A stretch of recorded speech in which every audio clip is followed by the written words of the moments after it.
Ele já foi um dos goleiros mais temidos do Brasil, ídolo no Flamengo, capitão e campeão. Mas tudo desabou quando seu nome passou a ocupar as páginas policiais. Hoje, longe dos gramados e sem dinheiro, leva uma vida completamente diferente. Quer saber o que aconteceu com o goleiro Bruno? Então, fica comigo até o final, porque a história é pesada. Mas antes, deixe aquele like no vídeo e se inscreva no canal. Estamos com uma meta de bater 100 mil inscritos até o final do ano. Início. Nascido em 23 de dezembro de 1984, em Ribeirão das Neves, Bruno Fernandes Souza, mais conhecido como Goleiro Bruno, teve uma infância marcada por abandono e dificuldades. Com apenas 3 meses de vida, foi deixado pelos pais e criado pela avó paterna. Seus pais se separaram pouco tempo depois, e Bruno só reencontraria a mãe em 2006, já como jogador profissional. A infância do goleiro foi cercada de tragédias e problemas familiares. Sua mãe, Sandra, chegou a ser denunciada por tentativa de homicídio após um episódio envolvendo drogas. O pai foi acusado de furto e teve pedidos de prisão recorrentes. Já o irmão também teve passagem pela polícia.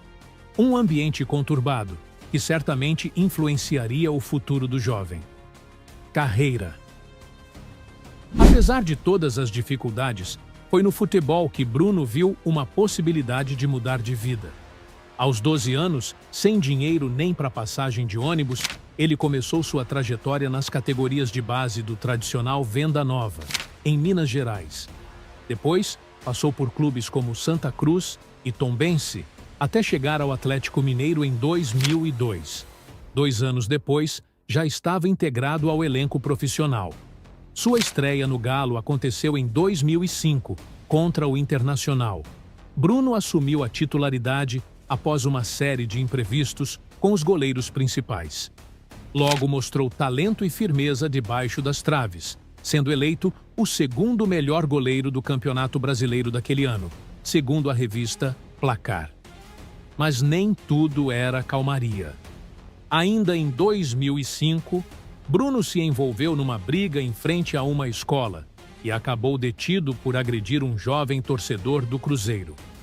No ano seguinte, foi levado novamente à delegacia por dirigir de forma perigosa e desacatar a polícia. Mesmo assim, continuava se destacando dentro de campo. Sua passagem pelo Atlético terminou em julho de 2006, após 59 jogos e 67 gols sofridos. Uma proposta para jogar na Europa chegou a ser cogitada, mas não se concretizou. Logo em seguida, foi repassado ao Corinthians.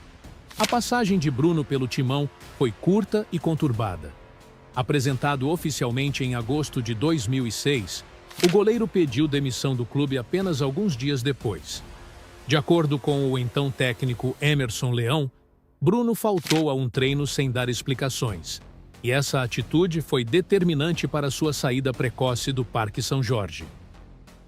A explosão no Flamengo. Depois de uma passagem curta e turbulenta pelo Corinthians, Bruno chegou ao Flamengo em setembro de 2006, sem muito alarde. O goleiro foi contratado por meio de um acordo com um grupo de investidores que detinha seus direitos. Começou na reserva de Diego, mas ganhou a vaga após uma lesão do titular. Suas boas atuações o mantiveram como dono da camisa pelo resto do ano. Em 2007, Bruno se consolidou como titular. Alternando entre momentos de brilho e falhas preocupantes, foi na final do Campeonato Carioca que ele virou ídolo. Defendeu 2 pênaltis na decisão contra o Botafogo e garantiu o título ao rubro-negro. Valorizado, seu nome começou a circular no mercado europeu, mas sem sucesso. Em 2008, o Flamengo decidiu investir de vez no goleiro e comprou mais de 90% dos seus direitos. Nesse mesmo ano, Bruno marcou seu primeiro gol como profissional, uma bela cobrança de falta contra o Coronel Bolognesi, na Libertadores. O feito rendeu até uma placa da diretoria, mas fora de campo, os problemas continuavam. Em junho, foi acusado de tentativa de agressão por um estudante. Pagou cestas básicas para evitar maiores complicações. Um mês depois, uma festa em seu sítio terminou em confusão com garotas de programa, e o caso foi parar na delegacia. Bruno tentou se posicionar, dizendo que bater em mulher era covardia, mas o episódio custou 20% do seu salário naquele mês, e até divórcios entre colegas de clube. Mesmo assim, Bruno seguiu jogando e fazendo história. Em outubro, marcou seu segundo gol pelo clube e se tornou o maior goleiro artilheiro da história do Flamengo. Em 2009, seu relacionamento com Elisa Samúdio começou. Um envolvimento conturbado, que ganharia os holofotes no pior dos sentidos mais adiante. Dentro de campo, Bruno seguia em destaque. Novamente brilhou numa final contra o Botafogo, defendendo 3 pênaltis e garantindo mais um título carioca. Mas o temperamento seguia explosivo. Discutiu com o auxiliar técnico Andrade e chegou a dizer que o ex-jogador não tinha ganho nada como técnico. A torcida não gostou e vaiou o goleiro. Bruno chegou a dizer que, se o problema fosse ele, sairia do clube. E mesmo em meio a críticas, ele seguiu capitão da equipe e foi peça-chave no título brasileiro de 2009, o primeiro do Flamengo em 17 anos. Mas a relação com Elisa Samúdio, até então nos bastidores, ganharia os jornais em outubro daquele ano, quando ela revelou em entrevista que havia sido ameaçada pelo goleiro. Mesmo assim, Bruno seguiu em campo. Em outubro, defendeu 2 pênaltis de Ganso contra o Santos. E ao fim da temporada, ergueu o troféu do Brasileirão como capitão do time, mas se recusou a receber o prêmio de consolação de melhor goleiro por ter ficado de fora da premiação principal. A maré começava a virar, e o que viria em seguida entraria para a história policial do país. O fim de Elisa Samúdio. Em 2010, a vida de Bruno Fernandes sairia completamente dos gramados e passaria a ocupar as páginas policiais dos jornais. A crise definitiva começou em junho, quando Elisa Samúdio desapareceu misteriosamente. A jovem modelo, que já havia acusado Bruno de agressão e ameaças no ano anterior, agora estava grávida e dizia que o goleiro era o pai do bebê. Os relatos davam conta de que ela vinha sendo pressionada a interromper a gravidez. Elisa, inclusive, já havia procurado a justiça anteriormente para exigir reconhecimento da paternidade e pensão. Foi nesse contexto tenso que Elisa desapareceu. Segundo as investigações, ela foi levada do Rio de Janeiro para Minas Gerais sob pretexto de resolver questões relacionadas ao filho. Mas nunca mais foi vista com vida. Logo, os indícios começaram a apontar para um crime hediondo. A polícia descobriu que Elisa havia sido em um sítio que pertencia a Bruno, em Esmeraldas, Minas Gerais. As denúncias eram assustadoras.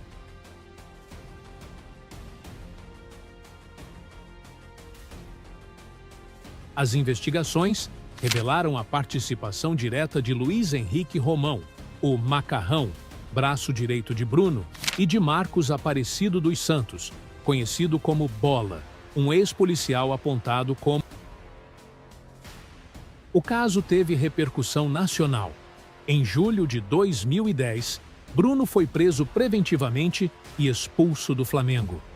O ídolo que até poucos meses antes levantava taça no Maracanã, agora era apresentado algemado diante das câmeras, acusado de participação em um dos... Durante o processo, detalhes estarrecedores vieram à tona. Mensagens, ligações, relatos e contradições pintavam um quadro de premeditação. O bebê de Elisa foi encontrado com uma ex-mulher de Bruno, em circunstâncias igualmente suspeitas. O julgamento foi longo, cercado de polêmicas e comoção pública.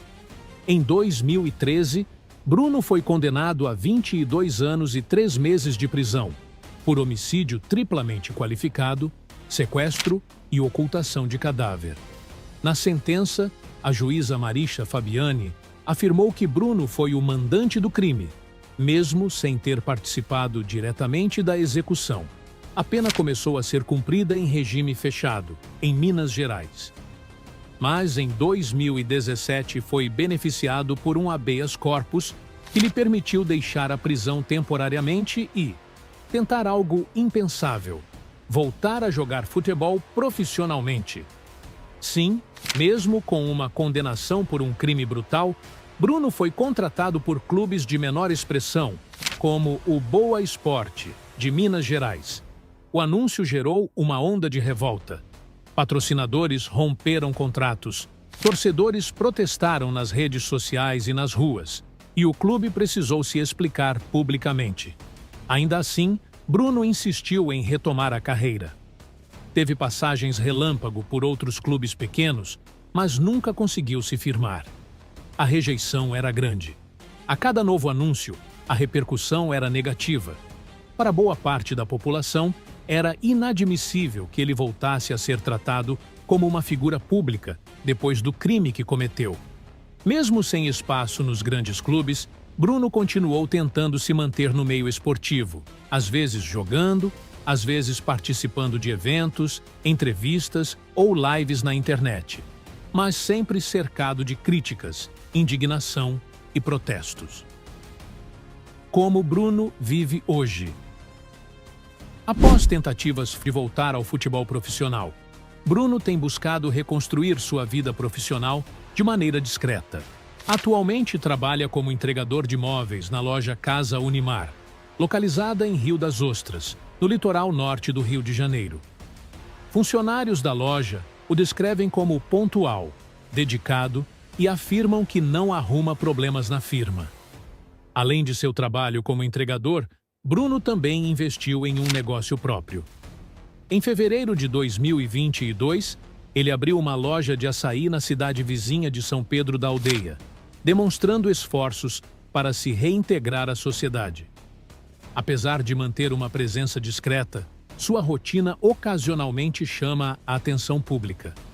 Um vídeo que circulou nas redes sociais mostrou Bruno realizando entregas de móveis, o que gerou surpresa em muitos, embora para os moradores locais sua atividade já fosse conhecida. Atualmente, com 40 anos, Bruno continua a trabalhar e investir em seus empreendimentos, buscando reconstruir sua vida após os eventos que marcaram seu passado. O ex-goleiro vive uma rotina completamente diferente daquela dos tempos de goleiro do Flamengo. Após anos no centro de polêmicas, prisões e manchetes, ele tenta manter uma vida mais discreta. Para muitos, a imagem do ex-capitão rubro-negro vivendo uma vida comum ainda choca, mas para ele pode ser uma forma de recomeço, longe dos holofotes. E você? O que pensa sobre essa mudança de vida do ex-goleiro Bruno? Deixe seu comentário, curta e compartilhe com os amigos. Até o próximo vídeo.